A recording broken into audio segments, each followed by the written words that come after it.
Hey guys, this is my 2007 Saab 9.3 60th anniversary edition 6-speed. I'm going to do a quick rundown of how to take the seats out if you want to swap them out with another set. I have two of these cars. One is an automatic, and the interior in the automatic was immaculate while the seats in the 6-speed were pretty beat up. And so here we go. First thing you want to do is you want to make sure that the seat is all the way forward, the backrest is all the way forward. You don't have to disconnect the battery, you won't have any issues.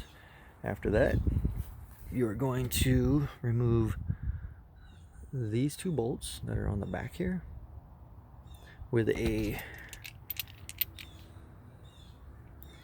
45 Torx attachment, or 47. 47 seems to be snugger. And this is the bolt. Once you get it out, it will take a little bit of force because it has Loctite on it. After you get done with taking the two bolts out of the back, once you have the seat obviously slid forward all the way, you'll want to take this bolt out here, which takes a number 14 Torx socket. Number 14 there. And that bolt looks like this one here. Now, the driver's side doesn't have a electrical connection to it. You can just simply unbolt it. You can see here how the seat was worn. It's pretty bad. This is the one I just put back in the automatic from the stick shift, and got everything connected back up. I'm finishing up here with the passenger seat. This is the passenger seat out of the 6-speed. Once you get the seat bolts undone and you got the seat forward and everything and it's disconnected, you'll want to lift up on the back of the seat to dislodge it from the hooks. These are the hooks that are holding it into the floorboard, which I'll show you right here.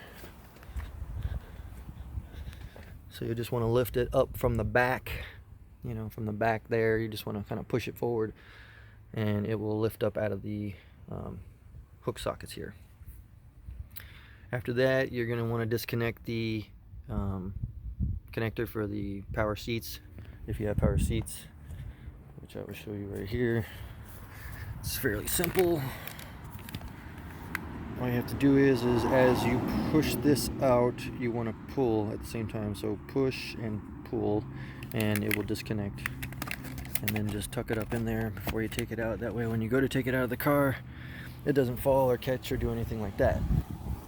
Also, a bit of advice, I went ahead and lined this area here and then hung something over the door like a blanket, just so that when I was pulling the seat out, I didn't scratch anything with the seat rails, because they don't give, they just don't give. And you don't want to scratch your car.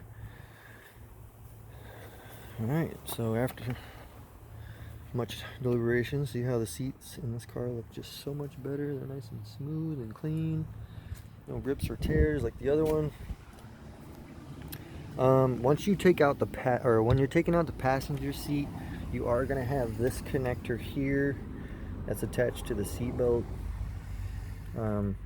Really all that takes is a small flathead screwdriver to remove the cover. You're just going to stick the blade in there and pop this guy out. This will pop off.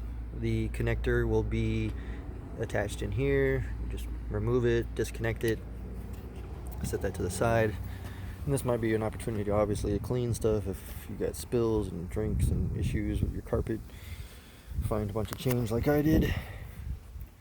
And then, so yeah, once you get done with that, just slide it back in. Obviously the passenger seat will be much easier to get out because there's no steering wheel. I would definitely unlock the steering wheel and push it up and leave it loose, so that way when you're finagling the front seat out, it's not going to hinder you. One other feature you might want to do is make sure the headrest is pushed all the way down. It helps to get it out of the driver's seat. Passenger seat, not so bad, because you have a lot more room in there, obviously. And so yeah, that's it.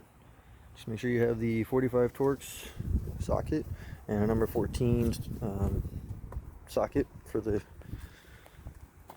seatbelt bolt.